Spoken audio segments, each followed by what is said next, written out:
Shalom sahabatku, sebelum kita merenungkan kebenaran firman Tuhan di pagi hari ini, mari kita sama-sama berdoa. Tuhan, terima kasih atas kebaikan-Mu, terima kasih atas anugerah-Mu terhadap setiap kami.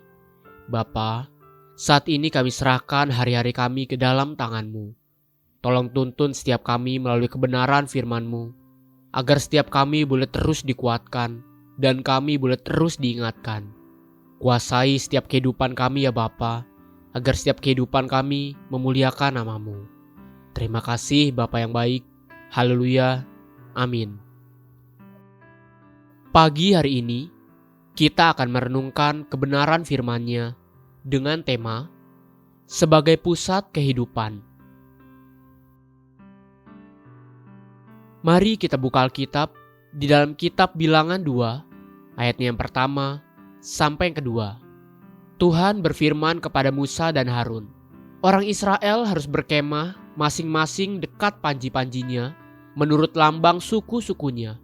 Mereka harus berkemah di sekeliling kemah pertemuan, agak jauh daripadanya. Di banyak kota-kota besar di Amerika dan di Eropa, pusat kota mereka atau bagi kita, pusat alun-alun itu adalah City Square atau Town Square. Pada umumnya, di City Square itulah terdapat gereja pertama yang dibangun di kota tersebut. Kebudayaan ini dimulai lama sebelum gereja ada. Sejak zaman Musa, ketika kemah tabernakel Musa dibangun atas kehendak dan perintah Tuhan, maka kemah Tuhan itu dibangun dan dipasang di tengah-tengah perkumpulan orang-orang Israel. Suku demi suku akan berkemah di sekeliling tabernakel Musa. Mereka semua tinggal dan berkemah mengelilingi tabernakel Musa, di mana tabut Allah hadir di sana. Pemandangan yang ada akan tidak jauh berbeda dari keadaan kota-kota di Eropa dan di Amerika saat ini. Rumah Tuhan akan menjadi pusat kota, pusat perhatian, atau kiblat dari semua anak-anak Tuhan. Kemah tabernakel Musa berpindah-pindah dan tidak menetap di satu tempat. Namun kemanapun kemah tabernakel itu berpindah-pindah, suku demi suku akan berkemah dengan posisi yang tidak berubah-ubah. Coba perhatikan Bilangan 2 ayat yang ketiga, ayat yang ke-10, ayat yang ke-18, dan ayat yang ke-25. Yang berkemah di sebelah timur dekat panji-panjinya ialah Laskar Yehuda menurut pasukan-pasukan mereka. Pemimpin Bani Yehuda ialah Nahason bin Aminadab. Panji-panji Laskar Ruben adalah di sebelah selatan menurut pasukan-pasukan mereka. Pemimpin Bani Ruben ialah Elizur bin Syedeur. Panji-panji Laskar Efraim menurut pasukan-pasukan mereka adalah di sebelah barat. Pemimpin Bani Efraim ialah Elisama bin Amihud. Panji-panji Laskar Dan adalah di sebelah utara menurut pasukan-pasukan mereka. Pemimpin Bani Dan ialah Ahiezer bin Amisyadai. Masing-masing suku Israel tahu dan sangat menghormati posisinya sesuai dengan ketetapan Tuhan bagi mereka. Mereka setia untuk menjaga, menghidupi, dan menghormati tugas dan tanggung jawab di posisi masing-masing. Bayangkan kericuhan yang bisa terjadi seandainya suku Yehuda berkata, "Aku tidak mau lagi berkemah di sebelah timur. Aku ingin ke selatan, sebab di sana rumputnya lebih hijau."